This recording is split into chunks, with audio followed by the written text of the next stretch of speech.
हे good morning मुलांनो. I hope तुम्ही सगळेजण खूप फ्रेश आणि असे ताजे तवाने आहात आणि परत एक्साइटेड आहात नवीन काहीतरी शिकायला. अच्छा, मी आता जिथे राहते ना, एक मला चांगला प्लस पॉइंट आहे, की माझ्या इथे ना खूप जास्त गरमी पण पडत नाहीत उन्हाळ्यात. असते म्हणजे, पण बाकी ठिकाणांपेक्षा जरा बरी असते. कमीत कमी सहन होईल अशी तरी असते. म्हणजे नुसता फॅन किंवा कूलर लावलं तरी काम होऊन जातं. अगदी एसीच पाहिजे असं काही नाहीये. आणि थंडीच्या दिवसात पण खूप जास्त काही थंडी नाही पडत. असं थोडंसंच दिवस सकाळ सकाळ जर पहाटे बाहेर गेलं तर थोडा वेळ स्वेटर घालावं लागेल. पण दिवसभर अजिबात घालायची गरज नाही. तर मी जिथे राहते तिथलं तापमान खूप चांगलं आहे. पण तुम्ही तिथे राहताय, तिथे पण असंच आहे का?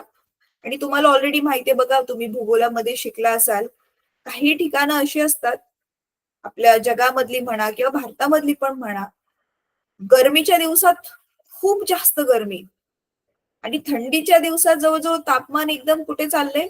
शून्याच्या पण खाली चाललंय, है ना?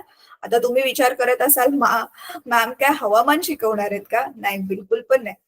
पण ही गरमी आपण कशी मोजायची आणि काय नक्की आहे? तुम्हाला माहिती आहे उष्णतेला उष्णता ऊर्जा पण म्हणतात. तर त्याच्याबद्दल आपण ह्या धड्यामध्ये जाणून घेणार आहे. तर गेस करा काय असेल त्या धड्याचं नाव? बरोबर. आपला पुढचा जो धडा आहे ते आहे उष्णतेचे मापन आणि त्याचे परिणाम. हं.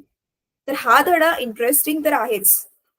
नवीन-नवीन गोष्टी समजतील, आपल्याला आसपास काय चाललंय. पण थोडासा समजायला कठीण आहे. तर मी हे सांगेल, की जर तुम्ही लक्ष देऊन नाही ऐकलं, तर तो समजायला कठीण आहे. त्याच्यामुळे नीट लक्ष देऊन ऐका. ह्या धड्यामध्ये काही गणितं पण आहेत, जी खूप महत्वाची गणित आहेत. तर ती गणितं पण नीट समजून घ्या. ठीक आहे? चला, तर आपण हा धडा सुरू करूयात.